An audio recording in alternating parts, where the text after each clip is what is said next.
Hello বন্ধুরা, আনন্দপাঠের পক্ষ থেকে সকলকে স্বাগত। আমার আগের একটি ভিডিওতে কবি শ্রীজাত রচিত অন্ধকার লেখাগুচ্ছ শীর্ষক একটি কবিতার বিস্তারিত আলোচনা করেছিলাম। এই কবিতাটি শ্রীজাতর অন্ধকার লেখাগুচ্ছ নামক কাব্যগ্রন্থের 14 নম্বর কবিতা, যে কবিতাটিকে ধর্ম নামেও চিহ্নিত করা হয়েছে। ওয়েস্ট বেঙ্গল বোর্ডের দ্বাদশ শ্রেণীর 3rd সেমিস্টারের জন্য এই কবিতাটি খুবই গুরুত্বপূর্ণ। তোমরা জানো 3rd সেমিস্টারে সবই এমসিকিউ প্রশ্ন আসবে, ভাবমূলক, তথ্যমূলক, বোধমূলক, নানান ভাবেই কিন্তু এই এমসিকিউ প্রশ্নগুলি করা হবে। আমার আজকের ভিডিওতে প্রায় সব ধরনের 50টি এমসিকিউ বা এক কথায় প্রশ্নোত্তর আলোচনা করে দেব। এই প্রশ্নোত্তরগুলি তোমরা যদি মন দিয়ে শুনে নাও এবং পারলে নোট করে নাও, তাহলে তোমরা অতি সহজেই এই কবিতাটি থেকে সব কটি প্রশ্নের উত্তর সঠিকভাবে দিয়ে আসতে পারবে। আজকের মূল আলোচনায় আসার আগে বলে নিই, যারা চ্যানেলটি সাবস্ক্রাইব করেছো তাদের ধন্যবাদ।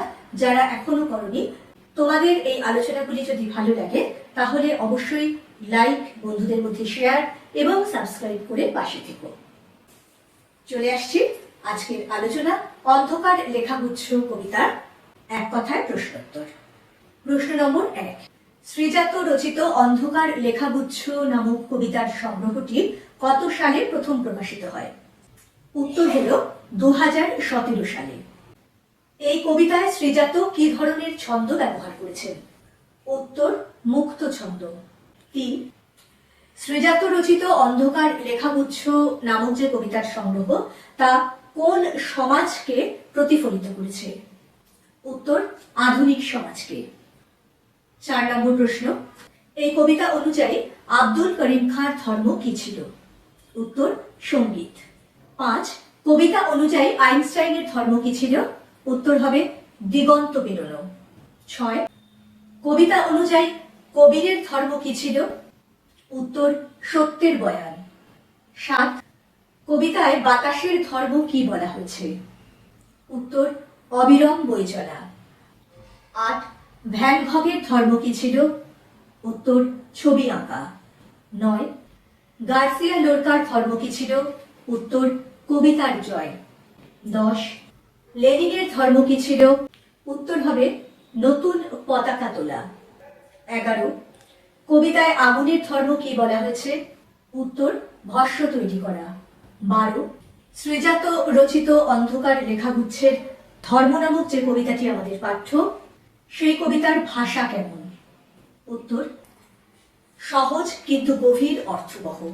এই প্রসঙ্গে একটি কথা বলে নিই যে এই ধরনের যে বোধমূলক প্রশ্নগুলি, সেগুলি কিন্তু একটু অন্যরকম উত্তরের অপশনও দিতে পারে। তোমাদের মাথায় রাখতে হবে সবসময় যে উত্তরটাতে সহজ ভাষা বা গভীর অর্থবহ ভাষা বা তাৎপর্যপূর্ণ বা ব্যঞ্জনাময় বা প্রতীকী এই ধরনের শব্দগুলো থাকবে, সেটাই হবে উত্তর। 13 নম্বর প্রশ্ন, যে তোমাকে শিখিয়েছে দখলের কথা, যেন সে ধর্মই নয়। এখানে দখল কথাটি কোন অর্থে ব্যবহৃত হয়েছে? উত্তর হবে অপরের অধিকার কেড়ে নেওয়া। 14 নম্বর প্রশ্ন, এই কবিতার মূল বার্তা কি? উত্তর এই কবিতার মূল বার্তা ধর্ম কখনো আধিপত্য বিস্তার বা অন্যের অধিকার কেড়ে নিতে চায় না। 15 নম্বর প্রশ্ন, তোমার ধর্মের পথে কেন অপব্যয়? এখানে অপব্যয় বলতে কি বোঝানো হয়েছে? উত্তর হবে ধর্মের নামে হিংসা, দখল ও সংঘর্ষ করা। 16, কবিতায় সত্যের বয়ান কার ধর্ম হিসেবে দেখানো হয়েছে? উত্তর কবির। 17, কবিতায় উল্লিখিত আগুনের ধর্ম কিসের প্রতীক? উত্তর ধ্বংস ও পুনর্জন্মের। 18 নম্বর প্রশ্ন, অন্ধকার লেখাগুচ্ছ কবিতাটি কোন কাব্যরীতিতে রচিত হয়েছে? উত্তর সনেট। 19 নম্বর প্রশ্ন, কোন তত্ত্বের জন্য আইনস্টাইন বিখ্যাত হয়েছেন? উত্তর আপেক্ষিকতাবাদ। 20, কবিরের আবির্ভাব ঘটেছিল কোন সময়? উত্তর 14শ শতকে।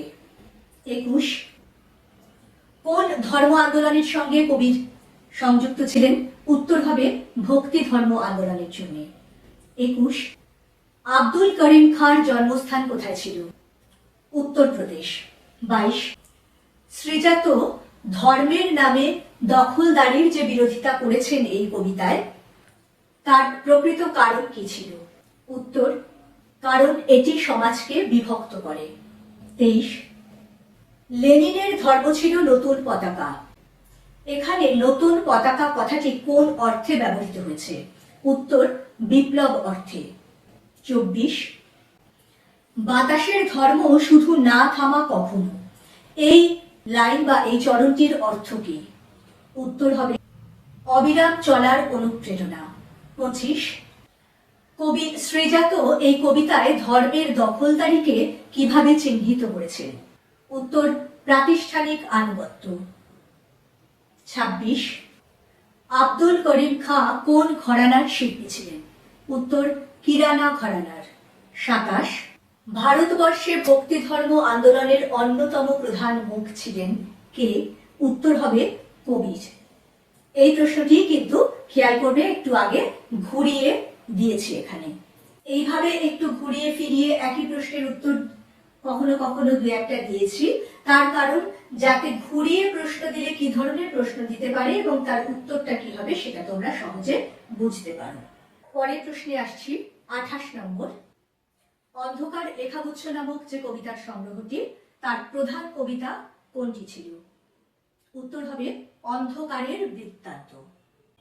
29, শ্রীজাতর এই কাব্যগ্রন্থে অন্ধকার শব্দটিকে কোন রূপক অর্থে ব্যবহার করা হয়েছে? উত্তর হবে অজ্ঞতা। 30 নম্বর প্রশ্নে আসছি, এই কবিতায় এই যে লাইনটি, তবে কেন অন্য পথ ভাবায় তোমাকে, এর অর্থ কি?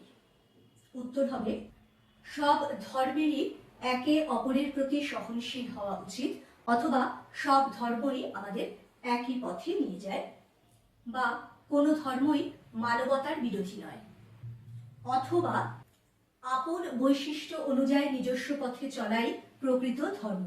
এই ধরনের নানান রকম উত্তর কিন্তু এই রকম বোধমূলক প্রশ্নের ক্ষেত্রে হতে পারে।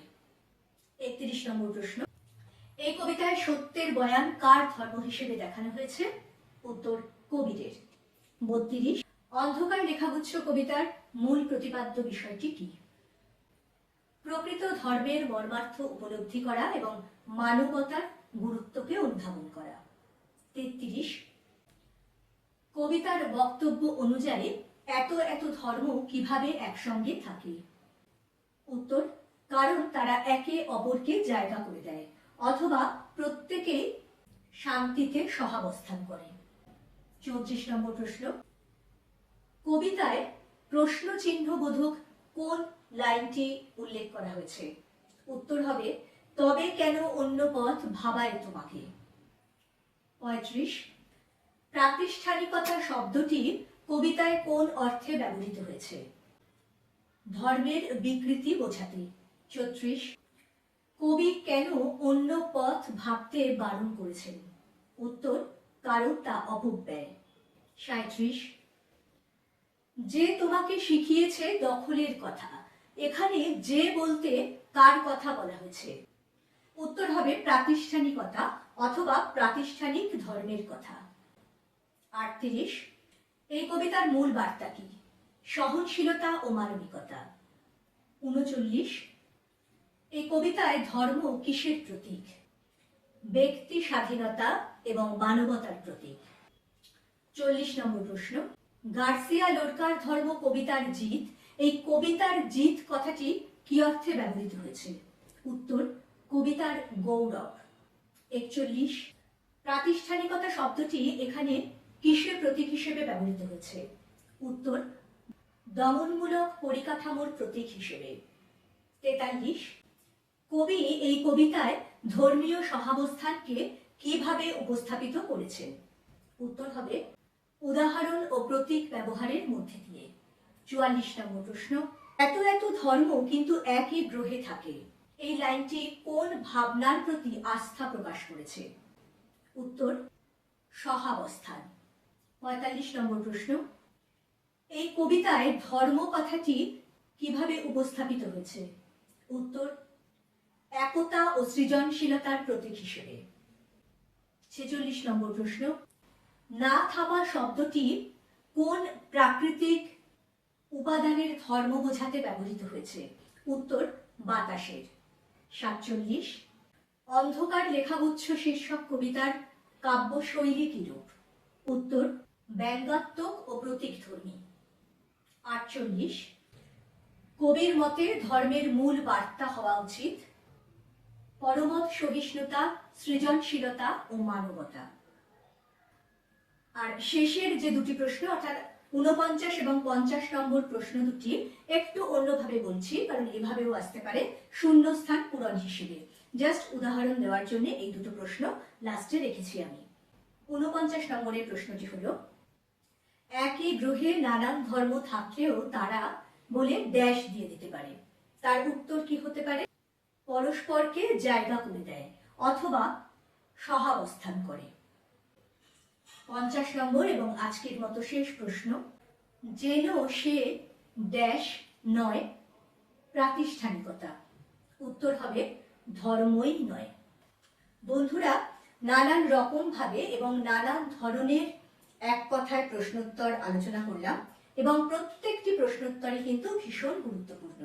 আর মাথায় রেখো, একই প্রশ্নের 2-3 রকম ভাবে উত্তর হতে পারে বা একই প্রশ্ন 2-3 রকম ভাবে ঘুরিয়ে করতে পারে।